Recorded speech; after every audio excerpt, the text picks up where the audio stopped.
my name is Spring Alaska. My native name is Yupingsrak. It means time when the ice breaks. I'm the owner of Sakari Farms. I'm an indigenous agriculturalist.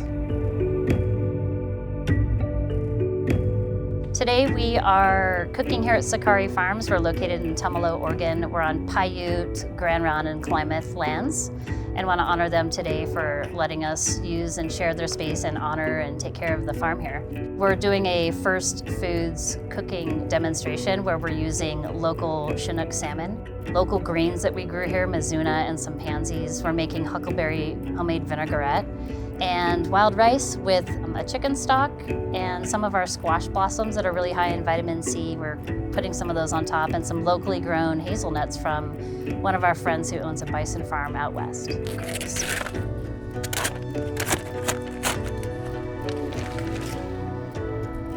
that smells good.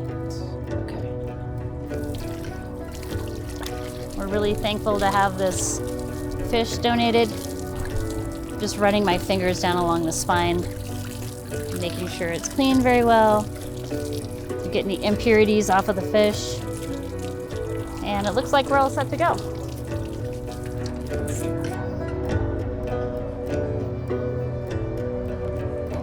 This is a Chinook salmon that was gifted to us out of the Columbia River. This is donated from the Wave Foundation, which donates a lot of tribal food boxes to tribal members. And today we're going to do a little bit of filleting here and cut the tail off and then throw it on the grill. Everyone's familiar with the sweetgrass braid. It's used for ceremony. So we do provide elders and different folks here in the community with sweetgrass braids that we grow. But today we're going to take a different spin on it and it has this beautiful smell of like ambrosia and vanilla almost. So we're not going to physically eat it, but we're going to use the smell and the essence from it and the smoke to stuff in the salmon. So we're just going to, unfortunately it's fall time, so it's dormant. So we're going to try and find some of this nice green stuff here and cut off some long pieces. Yeah, here's the sweetgrass that we're going to use. So there is a little bit of smell left to this. Again, it's in dormancy phase, so it's not full of its spring flavor, so to speak. So now we're going to take this and go stuff it inside of our salmon.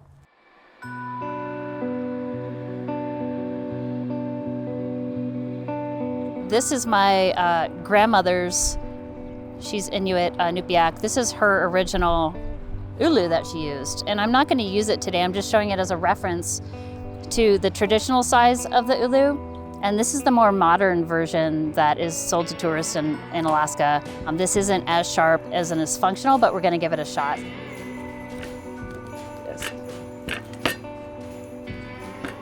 So again, here is the tail end of the fish. There's a lot of fish that is stored down here at the very end, and this is where a lot of those fatty omega-3s are. In the skin, if you look closely, you can see the fat lined around the skin. And so when you cook it, the skin absorbs that fat. I always like to eat the skin, so we're going to do something special with this. Because we're stuffing it, I'm basically going to just cut this head part up, this jaw, and whittle our way back through here a little bit. Just enough so that it opens. And next we're going to season it with some of our local farm-grown seasons.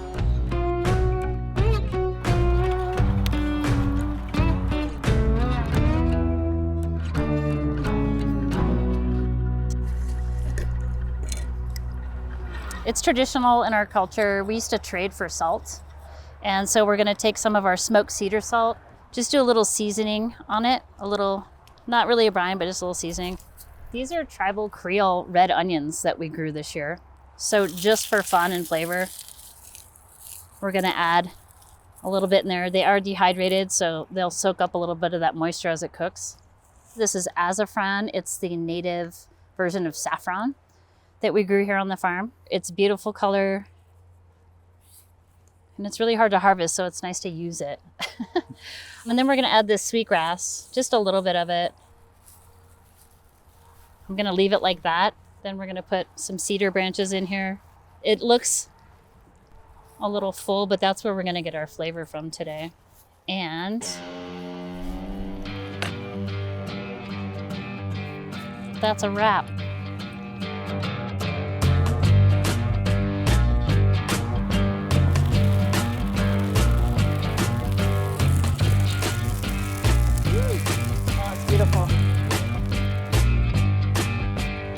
the salmon tail, and what we're doing is we're gonna let it join its ancestor over there and get a little smoke on it. I'm not gonna cook it for very long because I like to eat my fish rare, but also have it work that fat a little bit. It's kind of done for me. I'm just gonna set it right here because that's native way. So this is that tail that we cooked nice and fatty. We're just going to set it here, add some blueberries.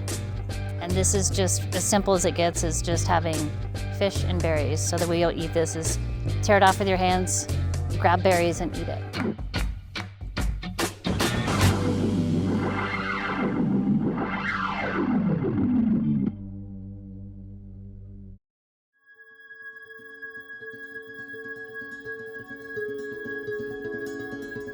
My name is Riley DeHaya. My tribal affiliation is Dene or Navajo. I grew up in the Pacific Northwest, and I've been cooking for the last few years of my life and finally decided to turn it into also being able to learn about my culture by making traditional foods. This is a Mizuna pansy hazelnut salad, and then we have a huckleberry vinaigrette that has huckleberries, apple cider vinegar, maple syrup, olive oil, and some salt. Blend that up in the blender. Get it nice and kind of shiny looking. You can see the shininess on the surface, and that's how you know it's good and mixed. And then just pour that over the top.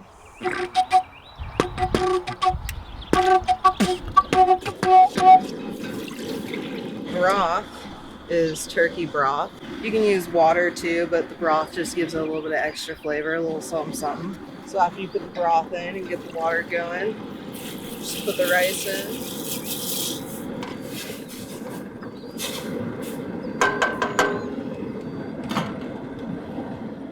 Normally there's a lot of water and you'll pour off the extra, but there's actually not too much extra, so I don't have that much to pour off. And the rice is ready now. You want to wait until the grains are soft, and I prefer mine a little bit less done, so I don't like it when the grains are all popped open, but I do like it when it's soft. What extra there is, pour it off. This is wild rice, and it comes from Red Lake Nation Foods. It's indigenously farmed and owned. So put the rice in there. And then bring it over here. And then we're gonna add some blueberries to it. And then some bachelor buttons. And squash blossoms, which are really high in vitamin C. And also add a lot of really pretty color. And then mix it all up. And there you go. Learning how to cook this and cooking foods like this is pretty important to me, especially because my people are from the Southwest area and I've never been down there. My grandfather was taken from the reservation as a young child and sent to boarding schools. So he was removed from his culture. So I never got a chance to learn my traditional foods, and I never got a chance to try any of the different flavors and combinations that we have. And so for me, it's really important to learn how to do this and to learn more about it, because it allows me to access a part of the culture that was taken from me and my family.